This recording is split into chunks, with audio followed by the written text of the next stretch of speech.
The German battleships Scharnhorst and Gneisenau were the Third Reich's attempt at building powerful vessels that could rival those of France and the United Kingdom. The sister battleships were laid down in 1935 under the naval treaties of the 1930s, which limited the weight, size, and armament of such warships. Although Gneisenau's 11-inch guns were underpowered compared to the 15-inch armament of most battleships, she was faster and had more armor. Her strengths made her the ideal swift hunter of enemy commercial vessels that carried supplies to Allied nations in the Atlantic and the North Sea. During the first years of World War II, the duo ravaged the sea and excelled at their task. But soon the Allies took notice, and the British Royal Navy would do everything in their power to sink them.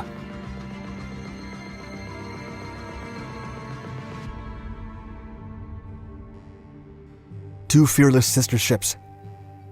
The 1919 Treaty of Versailles significantly limited the number of troops that Germany could summon to defend itself. The so-called army of 100,000 men was a humiliation to all the living Prussian veterans who had served under the numerous and powerful armies of Kaiser Wilhelm. However, the naval branch of the German forces, known as the Kriegsmarine, suffered the most. The Kriegsmarine was forbidden from developing warships or dreadnoughts like the British and French had in their fleets. They could only upgrade pre-dreadnought battleships with a maximum tonnage of 10,000 tons. Like the nation's ground army, the German Navy was defenseless against any other European power. But the German engineers worked around the restrictions imposed by the treaty and came up with the idea of pocket battleships, or Panzerschiff. These were smaller-sized battleships with an average weight of 12,000 tons and heavy armament with two triple 11-inch turrets. These vessels proved to be the perfect merchant ship raiders, but could not hold up against the more powerful warships of the British Royal Navy. After constructing the first pocket battleships, the Deutschland, Admiral Scheer, and Admiral Graf Spree, the Kriegsmarine began planning the development of an improved successor. The design improvements ranged from increasing the main artillery to adding a new turret and steam engines. However, all the projects stalled because of the restrictions imposed on Germany. But although the country's rearmament was already underway prior to 1933, Hitler was committed to fully support the military, including the creation of a worthy navy. This led the Third Reich to negotiate the Anglo-German Naval Agreement to grant permission for the construction of heavier vessels. This permission was granted after most global powers, including Japan, had begun building more powerful vessels. The Kriegsmarine could now prepare to build its first battlecruisers, or former battleships. These were called the Scharnhorst-class battleships. Unlike the Panzerschiff, these new vessels would feature a high-pressure steam engine to drastically increase speed. Their main armament would be increased by 50%, but the 11-inch guns would remain, so that the first two battleships could be delivered within the expected 1939 deadline. Even Hitler intervened to keep them, as to avoid any future problems with the Royal Navy. However, the Führer promised the Kriegsmarine that the armament would eventually be upgraded to 38 centimeters or 15-inch guns. As such, the turret mountings allowed for the future replacement of the 28-centimeter triple turrets to 38-centimeter twin turrets. The conversion was planned to occur sometime in late 1940, once a new generation of German warships was under construction. The first of these battleships, named Scharnhorst, was laid down in May of 1935 at the Kriegsmarinewerft dockyard in Wilhelmshaven and commissioned in January of 1939.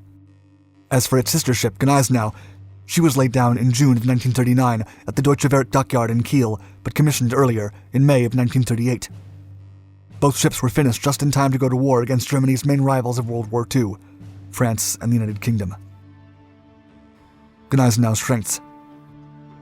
Scharnhorst and Gneisenau were named after famous Prussian generals that had invigorated the Prussian army of the Napoleonic Wars. Gneisenau weighed roughly 31,100 tons when empty and 38,100 tons when fully loaded. She had a maximum draft of 10 meters, measured 230 meters, and had a beam of almost 30 meters. The battleship was equipped with 3 Friedrich Krupp Germania Werft geared steam engines that yielded a maximum speed of almost 58 kilometers per hour at 166,000 horsepower. Gneisenau's armament consisted of 9 28-centimeter guns arranged in 3 triple turrets. The first two, Anton and Bruno, were placed forward in a super-firing arrangement. This meant that Bruno, the second turret, was placed behind and above Anton so that it could fire over it. As for Caesar, the third turret, it was placed aft. Secondary armament included 12 15-centimeter naval guns. Each of them were placed in 2-gun turrets, while the others were in individual turrets. 6 53-centimeter above-water torpedo tubes were also installed to use against more powerful enemy ships. The rest of the guns were used for anti-aircraft combat. The arsenal consisted of 16 3.7-centimeter guns, 14 10.5-centimeter Flak 38 guns, and 36 2-centimeter Flak 30 guns. Gneisenau had an armor belt that was 350 millimeters thick to protect the machinery and the ammunition magazines, while the armored deck was up to 105 millimeters thick. It began at 40 millimeters in its flight area and increased as it went to the bottom. The Anton, Bruno, and Caesar turrets were protected in the front by 360 millimeters of armor and 200 millimeters on the sides. Gneisenau was manned by a formidable crew of 1,780 men and 60 officers. Ravaging the seas. Gneisenau completed its trials in the Atlantic in June of 1939 and arrived at the Soviet Union when the war broke out in Europe. On September 4th, 1939, a day after the British declared war in the Third Reich, over 14 Vickers Wellington bombers tried to sink Gneisenau, but failed to score any hits. 2 months later, under the command of Wilhelm Marschall, Gneisenau was sent to the Faroe Islands as part of its first war operation. With the help of Scharnhorst and 9 destroyers, they withstood British ships that were attacking the pocket battleship Admiral Graf Spee. Scharnhorst and Gneisenau scored their first hit when they sank HMS Rawalpindi days later. Both tried to save the survivors, but a British task force showed up, and they had to flee to avoid interception. After repairs, the duo participated in Operation Weserübung, which invaded Denmark and Norway in April and June of 1940.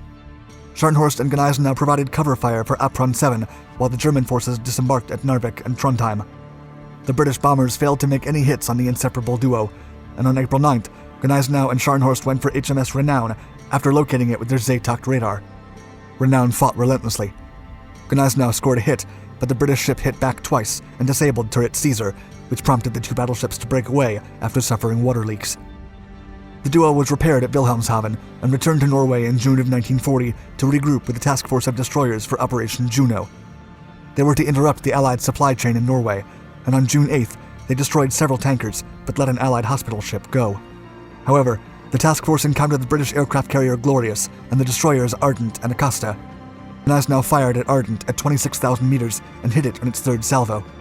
Ardent then counterattacked and launched torpedoes against Scharnhorst, forcing it to conduct evasive maneuvers. Still, the German duo severely damaged the hostile force, and the British used smokescreens to break away from the combat, but there was no way out. Ardent capsized 1 hour after the engagement, while Glorious was being consumed by fire. Acosta then began sinking, and Glorious followed. The German task force returned to the safe port for emergency repairs. Then, during the first months of 1941, Gneisenau and Scharnhorst captured more convoys and sank more tankers. The end of an era. The 2 battleships were attacked by the Royal Air Force and Navy for weeks after arriving at the port of Brest to refuel. The Naval Command then decided that they had to return to German ports simultaneously, and Operation Cerberus was launched on February 11, 1942. This was the codename used for a perilous Channel dash, in which the 2 battleships had to cross the English Channel. Defying everyone's expectations, the duo made it without a scratch. But Gneisenau was still not safe from the enemy. The Royal Air Force tracked her down and raided the ship during the night of February 26, 1942. One lucky bomb penetrated its forecastle and exploded on the armored deck, blowing off the main turret and burning the bow. 112 men lost their lives during the attack. The damage was so extensive that Gneisenau needed to be rebuilt and finally upgraded with the 38-centimeter guns. But the upgrade never happened, as Hitler suspended it after the failure of the Battle of the Barents Sea. Gneisenau was then disarmed, and its powerful 38-centimeter guns were used as shore batteries in Trondheim, Rotterdam, and Bergen. The ship stayed in Gotenhafen until March of 1945, when the crew took it to the harbor entrance and sank it to prevent the Soviets from entering. Today, Gneisenau's bell is exhibited at the Museum of the Polish Army in Warsaw, and the turret at Trondheim is also preserved in Norway. Thank you for watching our video. Please like and subscribe to our Dark Documentaries channels to watch more historical content about US military history. And let us know in the comments below if you'd like to see a specific topic in any of our videos.